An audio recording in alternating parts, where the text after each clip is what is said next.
자, 국민의힘은 후보를 4명에서 2명으로 압축하는 여론조사를 오늘까지 진행합니다. 김문수, 안철수, 홍준표, 한동훈 4명 가운데 과연 누가 2강 후보로 올라설 것인가 내일 발표합니다. 궁금해지는데요. 다만 여기서 끝이 아니죠. 사실상 출마 결심을 굳힌 한덕수 대행과의 단일화 변수가 남아 있습니다. 화면 함께 보시죠. 한덕수 대행 굉장히 지난주 바쁘게 움직였습니다. 22일에 미군 부대 찾아서 한미동맹 강조했고 24일에 청년 신혼부부 위한 천원주택 현장 방문했죠. 25일에는 또 순직 의무 군경의 날을 맞아서 이 행사에 참석해서 또 뜻을 기리기도 했었습니다. 이렇게 바쁜 와중에도 출마를 위한 막판 점검도 게을리하지 않고 있습니다. 자, 이 보도를 좀 보시죠. 한겨레 보도를 보면 한덕수 대행 측의 입장은 출마하지 않기에는 어려운 상황으로 가고 있다. 이미 출마하는 방향으로 갈 수밖에 없는 상황이 됐다. 여기서 출마 안 하겠다 하면 그게 더 이상해진다라는 한덕수 대행 측의 목소리를 한겨레가 실었고, 그리고 캠프 구성도 완료됐다라는 보도도 지금 나오고 있습니다.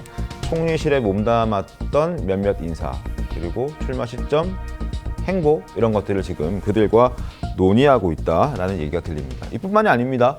한덕수 대행은 정치권 원로인 정대철 헌정회장에게 또 만남도 요청했다고 하는데 이번 주 초 만날 수 있다라는 전망도 함께 나오고 있습니다. 정대철 헌정회장은 사실상 결심을 굳히고 나를 찾아오는 것이다. 뭐 나를 찾아와서 할까요 말까요? 그건 얘기가 아니다. 그렇게 찾아오는 건 자기도 이해하기 힘들다라는 입장이고, 인사 오른 것 자체가 벌써 대선 출마를 결심했다는 걸로 보이고, 한덕수 권한대행이 먼저 지난주에 만남을 제안했다. 그래서 오늘, 내일, 모레 요 3일 중에 한 대행이 정대철 헌정회장을 찾아갈 걸로 보고 있습니다. 자, 어떻게 좀 평가하십니까? 일단 만난다는 내용이 알려졌기 때문에 네? 한덕수 대행이 퇴임하기 전에 만나기는 좀 어려워진 것 아닌가 싶어요, 저는. 아, 그래요? 오히려 퇴임을 하고 퇴임을 며칠 안 남았으니까 예정대로 하면은 그럼 더 빠르게 퇴임하고 간다는 뜻도 될 수 있는 거 아닌가요? 그렇게도 할 수 있지만 어쨌든 현 상태 대행직을 가지고는 네? 만나기 이제 부담스러워졌죠. 만나기 부담스러워서 어쨌든 퇴임은 그런데 지금 모든 일정 같은 것을 감안을 하면 거부권 행사 일정도 있고 하면은 30일이나 1일쯤, 그러니까 30일이나 1일도 며칠 안 남았잖아요. 그 이제 직후에 만날 가능성이 있는데 정대철 회장과 만난다는 게 여러 가지 의미가 있다고 봐요, 저는. 네. 뭐냐면은 정대철 회장이 헌정회 회장이죠. 그렇죠. 헌정회는 전직 국회의원들, 전직 국회의원들 여야를 막론하고 다 같이 모여 있는 곳이거든요. 거기 회장인데다가 네. 민주당이 원로지 않습니까? 민주당이 원로이기 때문에 그런 데 대해서 나중에 이른바 제3지대가 아니죠. 이제 제1지대 빅텐트나 마찬가지인데 그 빅텐트를 치게 되면은 그중에 정대철 회장의 인맥으로 인해서 참여를 할 사람들도 많이 좀 있을 것 같고, 네. 무엇보다 개헌입니다. 개헌이 정대철 헌정회 회장이 지금 가장 매진하고 있는 것이 개헌 문제거든요. 네네. 그것도 이재명 대표에게도 전화를 해서 이재명 대표도 개헌을 하겠다고 본인에게는 이야기를 했는데 나중에 말을 바꾸더라 이런 이야기까지 했어요. 그래서 이재명 대표가 개헌의 미온적인 데 대해서 상당히 비판적이거든요. 그렇죠. 그런데 지금 한덕수 대행이 출마를 하려면 명분이 있어야 되죠. 네네. 명분 중에서 가장 큰 것이 임기단축 개헌일 겁니다. 임기단축 개헌이면은 정대철 회장과 공감대가 형성이 되는 것이죠. 네. 그리고 정대철 회장은 이미 개헌을 위해서 여러 가지 세미나도 열고 준비를 해왔거든요. 그래서 아마 개헌을 매개로 해서 정대철 회장의 도움을 받는 그런 형식이 되면은 상당히 시너지 효과가 클 걸로 봅니다. 개헌을 매개로 만날 것이다. 그러면 개인적 인연도 있잖아요. 사실 경기고 서울대 선후배. 네, 경기고 서울대 선후배이고, 그리고 그 전에 한덕수 대행은 여러 정권에서 일을 했기 때문에 네. 노무현 정권 때도 국무총리를 했고 김대중 정권 때도 청와대 경제수석을 했기 때문에 네. 정대철 회장과 여러 인연이 있겠죠. 언제가 될지 한번 보죠. 오늘, 내일, 모레 3일 중에 하루는 만날 수 있다라고 정대철 헌정회장이 얘기를 한 터라서 기다려집니다. 어떤 얘기가 나올지, 또 만나면 어떤 형식으로 하게 될지 궁금한 대목입니다. 자, 이렇게 한덕수 대행의 출마는 사실 많은 사람들이 기정사실로 보고 있습니다. 그렇다면 대체 언제 출마를 선언할 것인가? 국무회의 다음 날인 모레 30일에 할 것인가? 아니면은 국무회의도 건너뛰고 그리고 국민의힘 후보 선출 5월 3일 이후 그리고 공직자 퇴임 이전 뭐 요 시점에 할 것인가. 물론 그렇다 하더라도 며칠 차이 나진 않지만 의미는 좀 다양하게 해석할 수 있습니다. 자, CG 한번 보겠습니다. 29일 할 것인가? 30일 할 것인가? 아니면은 뭐 그 뒤에 할 것인가? 근데 이제 변수가 하나 발생한 게 오늘 신문을 보면 지금 30일에 존 펠란 미 해군성 장관을 만날 예정이다.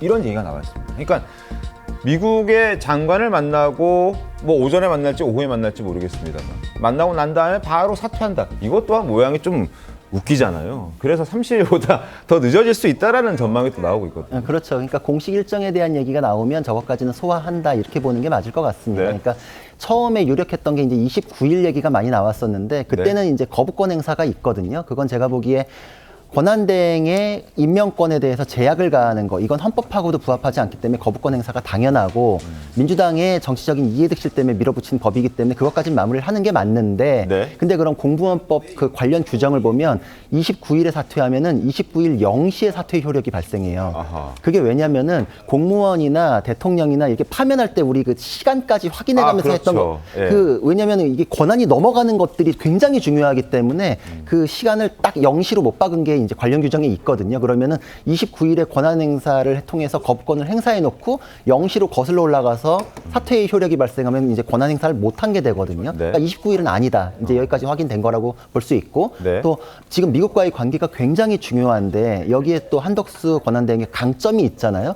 근데 공식 행사를 또 잡아놓고서 그날 사퇴한다라는 것도 또 모양새는 안 그렇죠. 맞고 그러니까 제가 보기에는 이제 5월 1일, 2일 이 정도에서 아마 발표하지 않을까. 이제 저는 그렇게 예상을 하고 주 있습니다. 후반일 가능성도. 예, 예. 그래서 오늘 아침 새롭게 저런 보도가 나왔기 때문에 30일 이전보다는 그 이후가 될 가능성이 높아 보인다. 또 추가로 하면 정치인들이 주말에 회자되게끔 주말에 뭐 이게 입장 발표 이런 것 좀 많지 않았습니까? 이제 그런 것까지 고려하면 그쯤 되지 않을까 이렇게 생각을 합니다. 5월 1일, 2일 뭐 목금이긴 합니다만 어쨌든 노동절도 있고 낀 연휴로 휴가 쓰는 분들도 계시니까 어쨌든 저런 얘기들이 흘러나오고 있습니다. 자, 그리고 30일 출마 선언을 한다 손 치더라도 여러 가지 좀 논란이 있다라는 부분들이 있어서 많은 신문들도 그런 부분들을 지적하고 있습니다. 저희가 준비한 AR로 신문을 하나 보여드리도록 하겠습니다. 크게 집중해서 보시죠. 중앙일보입니다. 중앙일보도 그렇게 분석하고 있습니다. 한덕수 출마를 5월로 갈 가능성이 있다라는 얘기죠. 개헌 마무리 그리고 임기 단축 고려. 이 5월로 간다는 건 결국 4월 30일을 넘긴다는 얘기고 미국의 장관을 만나고 난 이후에 뭐 경제나 통상적인 부분을 일단락 짓고 나서 국민의힘 후보 선출 그 시점에 하겠다라는 분석입니다. 구자림 변호사님도 그렇게 말씀을 해주셨고 민주당 측에서 어떻게 보고 있습니까, 정은혜 의원님?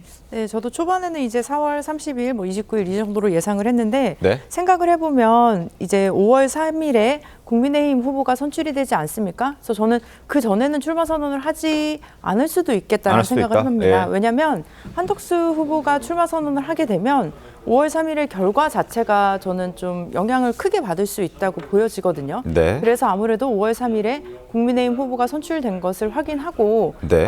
좀 관망을 한 후에 하지 않을까라는 생각이 좀 듭니다. 근데 저는 가장 중요한 것은 그 시기도 중요하지만요. 또 네. 5월 11일이 또 후보자 등록이니까 아마 그 전에는 해야 하겠지만 지금 한덕수 권한대행이 본인의 위치를 좀 제대로 파악하지 못하고 있다라는 생각이 듭니다.